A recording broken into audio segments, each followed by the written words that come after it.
One cheerful Sunday morning, my wife Carolina and I were strolling in Monastiraki, a pretty neighborhood in the center of Athens, north of the Acropolis.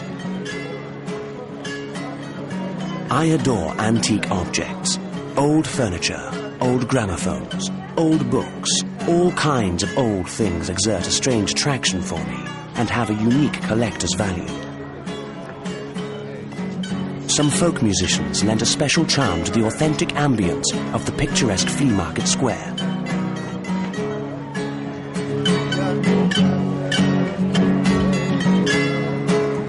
Suddenly, our interest was drawn by an outdoor exhibition of scientific instruments, antiques of bygone times. The salesman who approached us particularly impressed me. My name is Dimitris, and my job is to distinguish authentic antiques from imitations. These were the salesman's first words. Whatever you see in this small space is strictly scientific, genuine, and functions according to law. Which law? I asked Dimitris.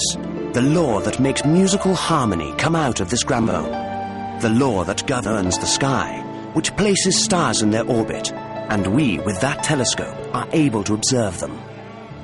Do you watch the stars too, with that telescope? I asked Dimitris. Many times at night, when the sky is clear, I observe the stars. I am enchanted by their glow. If the stars did not follow the path set by the laws, the sky would be pitch black.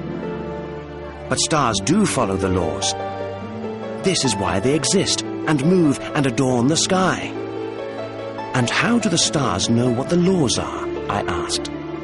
All the stars know all the laws because they are intelligent. The stars are intelligent? Carolina asked, surprised. Yes. In fact, they are intelligent enough to abide by the laws of the celestial world with absolute precision.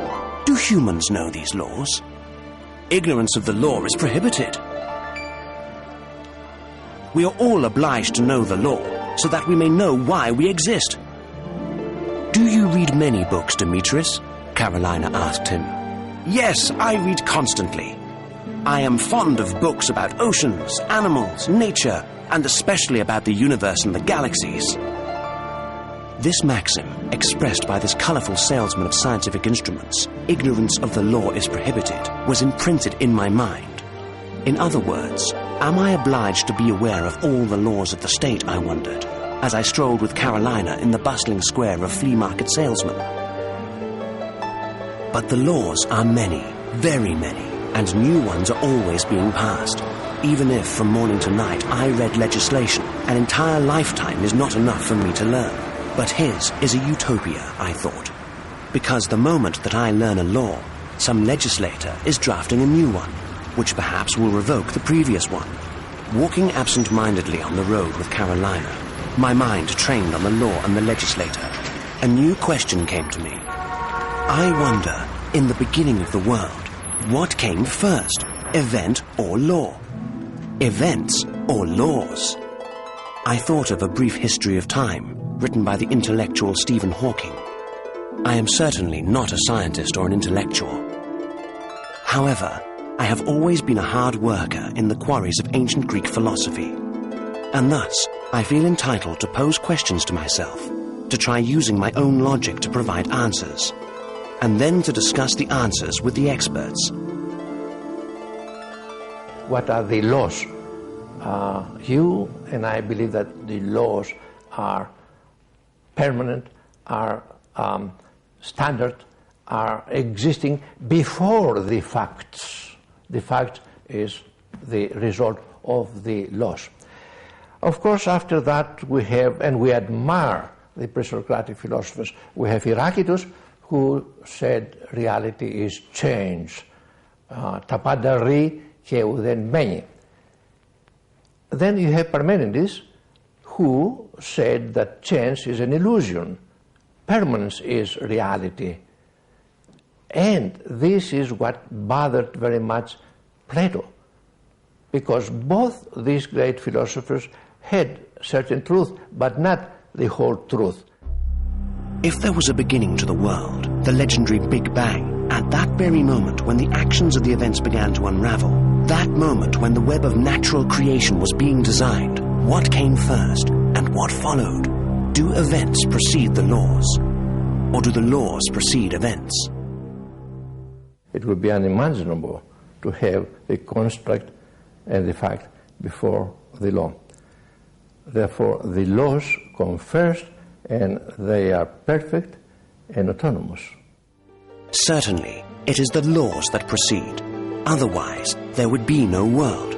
Not even the salesman Demetrius, who brought home to Carolina and me that we are all obliged to know the laws so that we know why we exist.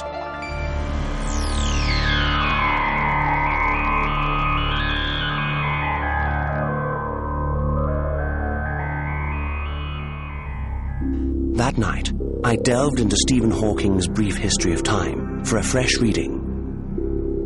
From within the pages of the book, the image of the inspired visionary of the universe came to life during his appearance on September the 7th, 1998, at the amphitheatre of the Heraklion Medical School in Crete, while his electronic voice still resonated in my ears.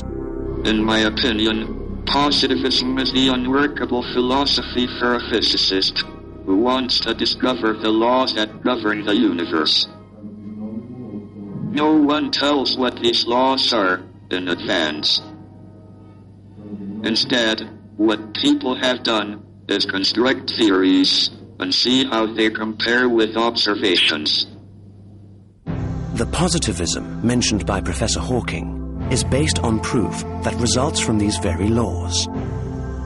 Therefore, the greatest concern of the researcher ought not to be whether scientific proof corresponds to laws, but Hawking's question, what is law and what is nature? I tried to find something more in the book to inform me specifically about the nature of the laws that are said to follow the events, apart from the theory and the scientific proof of the events that take place in the universe.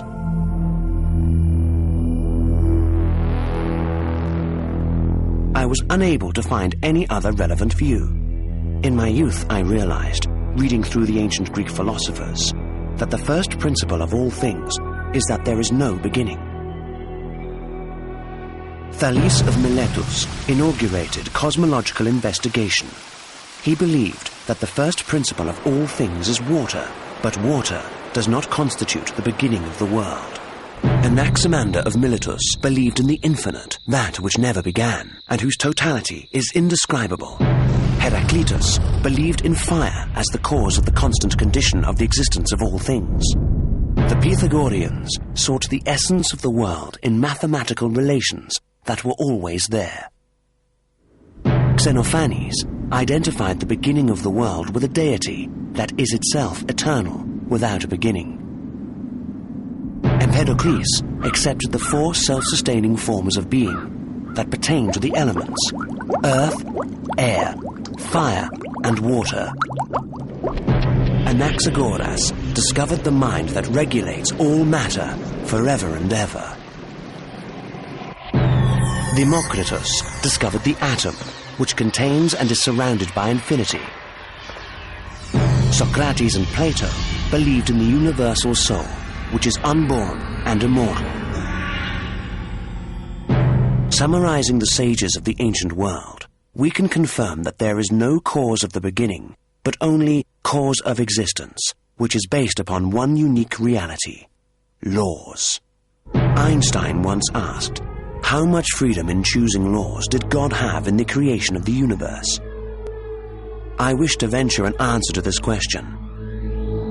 If the universe had a creator, his degree of choice of laws would have to be infinite. Laws are immeasurable. They have no material dimensions, but they are affirmed by their manifestations in the totality of this cosmic becoming. The manifestations of laws consist of numbers, equations, geometrical formulations, chemical formulas, and the derivatives of these formulas. No form of matter or energy in the universe can be manifested without law.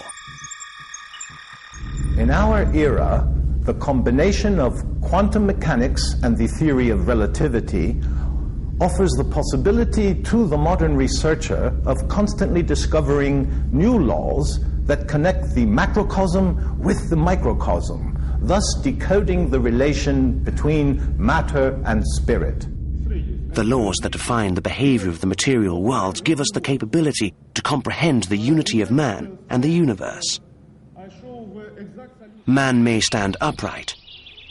He may see, hear, smell, taste, comprehend, move, breathe. This is because he lives and exists within a framework of legal codes that include man and the universe, not simply as a unity, but as a relationship, interdependent and co-functioning. The Big Bang Theory always gave me the impression that it was an interesting opinion, but as knowledge, in a philosophical sense, it was lacking. The idea of unknown laws, which was triggered that morning when we met the scientific salesman in Monastiraki, now helped me probe deeper into the law and its nature, which constitutes the essence of each form of substance in the material world. Let us return to the hypothesis that the universe, according to certain interpretations of the theory of relativity, once began with a Big Bang. Using our imagination, let us halt the explosion and mark on the blackboard of infinity 2 words, law and event. The explosion is an event executed by that which is designated by law. If we discard law, then there is no event designated by it, or even if there is, it is automatically negated. We conclude, therefore, that law constitutes the sole principle of transformation of a potentiality into an actuality, which is viable in the material world. What is law? Law is a note on the cosmic harmonic staff, played in a key ordained by the composer of the world. Every physical law is self-existent, self-sufficient, non-interpretable in its origin. It is not an entity, but it is predominant in the entities, which compose the genesis and the course of each act in the cosmic becoming. The existence of laws is confirmed by the action of numbers and equations on the whole of the harmony of the universe. The Big Bang, assuming it took place, does not constitute a beginning of existence of a universe, since laws pre-existed. The nature of law is of divine origin, and therefore divine destination. For this reason, both laws and events are in the realm of wisdom. If we trace the Big Bang explosion as it unfolds, we note that each form of matter that appears follows the course defined by the law that regulates it. Imagine a running track with athletes waiting at the starting line. Suppose that the firing of the gun is the moment of the Big Bang. Each athlete runs in his designated lane. And although the events of matter, represented by the athletes, evolve according to the pace of each of them, the track is ready and the lines are drawn, long before the starting gun fires, and even before the athletes are born. Those lanes are the laws. The difference from the racetrack is that while on the track, the athletes and the lanes are predetermined and measurable. The laws in the universe are infinite and immeasurable. Let us concern ourselves further with these lanes. On the track, we will observe that if the athletes, hypothetically, run an infinite distance, they will shortly return to the point of departure and continue their course. This must occur because every infinite journey of matter follows a curved orbit and never a straight line. Einstein supposed that gravity is a force that differs from the other forces of nature. Gravity is a consequence of the fact that space-time is not flat, but curves under the influence of the mass and energy within it. This is the reason why the Earth, the planets, and the galaxies move in curved orbits, like athletes running along the curve of a track. Up until a few years ago, it was believed that curved orbits were the results of gravitational attractions. However, Today, science has established the view that those orbits are linear, but bent to the curve of space-time. That is to say, while the athletes run on a track and must complete the turn to return to the point of departure, now the athletes run straight on a field that is already curved. This is called in astrophysics a geodesic arc, while in philosophy it constitutes one of the basic theories that govern the fixed nature of laws. A good theory is one that makes definite predictions that can be tested. Our present theories could be proved wrong by observations, but I don't think that is very likely. Regarding the enigmatic nature of the lawful framework upon which the whole universe rests, regarding, that is, the idea and the content of law which governs everything, the only solution to the enigma remains submission of thought to the omniscience which steers the world order. The musical stuff upon which the notes of a melody are written, where every note represents a law or a cluster of laws, is a part of a masterpiece of music which in its entirety refers to cosmic harmony. Professor Hawking says about music, I am very fond of music. Maybe you can see the batteries under my chair are called Mozart and Mahler. I also have batteries called Verdi and Brahms, but Bach is dead. However, I would not dream of analyzing music in mathematical terms. It appeals directly to the spirit. I wonder, does music address the spirit? Or perhaps it encompasses the spirit of the laws of mathematics, geometry, art, and science that demonstrates the cosmic harmony. I believe that Professor Hawking grasped what thousands of years ago was declared by Orpheus in his teaching on the function of cosmic harmony. I believe that contemporary science must give more attention to the nature and function of music. Perhaps music interprets not only the laws of cosmic harmony, but also the laws of the soul itself. In the musical staff, the notes of a melody are written. If we suppose that each line of the staff is a law, and each law an event, then we have before us a vivid representation of the harmony of nature and the world in the masterpiece of creation. In a concert, or a choral, or a dance, we enjoy the harmonic result only when the dancers and the instruments faithfully follow the course of the unwritten music with the instruction of the baton of the orchestra conductor. In the opposite case, if even one of the dancers or the musicians of the orchestra makes a mistake, the harmony is destroyed. The same occurs with the harmony composed by the laws of the universe. When there is a point of deviation from that law, harmony is destroyed. We have, in other words, an undesirable event.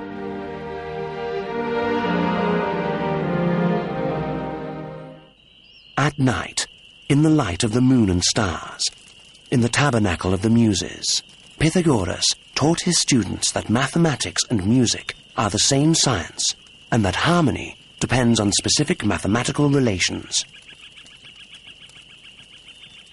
He saw these relations in the distances and revolutions of the heavenly bodies. For Pythagoras, the basic principles of the cosmos are numbers. The cosmos exists because harmony dominates, and for that reason, that harmony is number. In philosophy and in science, there is no deviation in the functioning of a law, because the nature of law is divine, that is, perfect. There is, however, the possibility of a change in the conditions of an action that, instead of following the pattern of law, deviates because an unforeseen event took place. If again we see some athletes running on a track, and some of them deviate from the course described by the lines on the track, and run into the line of a fellow athlete, then we have a clash of events, which brings about a momentary confusion, without, however, influencing the lanes on the track. For these suggest the lawful framework of the universe, and always remain constant.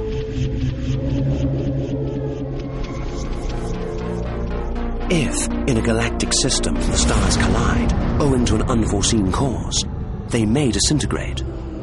They may dissolve into molecules and recombine without, however, transforming or influencing laws and the result of the harmony of the surrounding cosmic space. The nature of laws is equally confirmed in the universe and in man. That which in the cosmic domain is called harmony, on a human level is called ethics. Ethics is the tendency of the human will to identify action with the ideal which constitutes harmony. The father of human ethics, Socrates, developed it within the context of social laws, to a degree perhaps beyond any other mortal in the world. Let us extend the meaning of Socrates' decision to serve the law of the universe. We then reach the conclusion that the great teacher recognized the final human destination, which promises the victory of the soul by its ascent to celestial spheres. For this reason, he did not deviate from the straight lines of the track of life. The problem of the nature of laws that define every form of life and evolution on Earth and the world was for me a daily perplexity. Stephen Hawking describes in his book and his lectures that time and the universe began with a great explosion which continues to this day and perhaps will continue for all time. In this case, the attractive power of gravity means that the universe and time itself had a beginning in the Big Bang, which occurred about 15 billion years ago. The universe may also collapse again to a big crunch if the amount of matter in the universe is sufficient to stop the present expansion and reverse it. Aristotle placed the existence of the world in an automatic mechanism of divine origin and believes that the distribution of matter in the universe is sufficient for it to be eternal. The great philosopher believed that the existence of the universe manifests a divinity that contemplates itself eternally. I believe that for an interpretation of the nature of the universe to be given, there must be prior knowledge of the nature of law, and that shall be the vehicle by which a universe proceeds towards its evolution. As I mentioned earlier, everything in the world of material substance is subject to lawful specification of its function. In the quest for a profound interpretation of the lawful function of nature, we arrive at the following questions. Is this exquisite flower that I hold in my hand a result of the existence of certain laws which act inwardly upon it so as to give it form, design, size, weight? Or perhaps the laws initiate their function from the core of the flower and manifest themselves in an outward flow? Although the two versions have the same result, that is, I am holding the same flower in my hands, I am entitled to think that law acts in both directions, inwardly and outwardly, in every form of matter. For example, let us suppose that this lake represents the universe as a whole, in other words, a framework within which laws act. If we were to toss a pebble into the lake of the infinite, we would see the results of the laws unfold before us. The laws as they are, comprehended and measured by our senses. In the initial phase of that action, we comprehend a universe that is self-directed from the center outwards towards an infinite horizon. Instructing the editor of this film to reverse the shot, we see the flow of the previous event in reverse order. The waves flow towards the point where I toss the pebble, and finally, the pebble turns back to my hand. With these two motions, we comprehend the antithetical flows. The first is that we perceive with our five senses and name comprehensive evolution.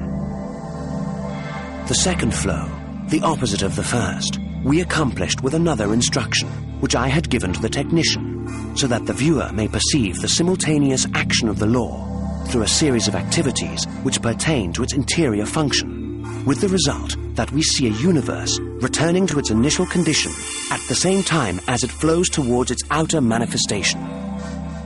Matter manifests its presence through the law, which acts inside outwardly and reveals its animate nature.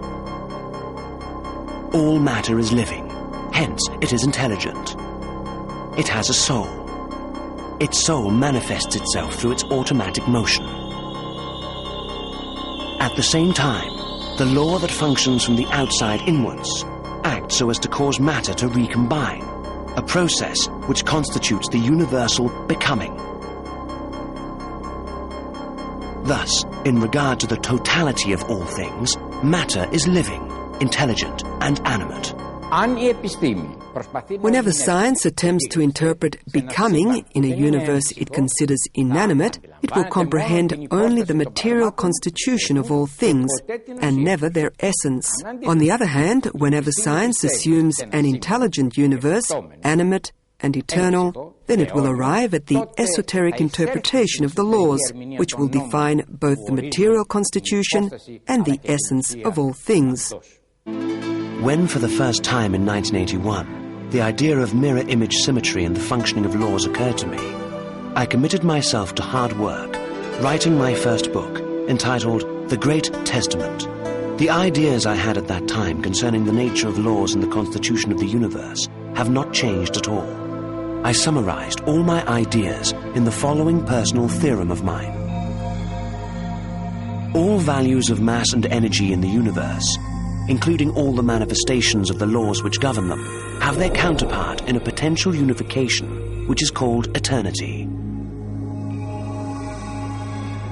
In few words, I believe that for the universe to be eternal, perfect, complete, and finite, which presupposes a beginning and an end, it must function as an absolute system of expression of laws with opposing equivalent tendencies that secure its eternal nature. If this is not the case, then I believe that the universe is but a common mortal who lives without hope in a chaos of numbers, without destination, without the existence of a true God, since it is destined at some point to collapse and vanish, along with the mortal God who created it.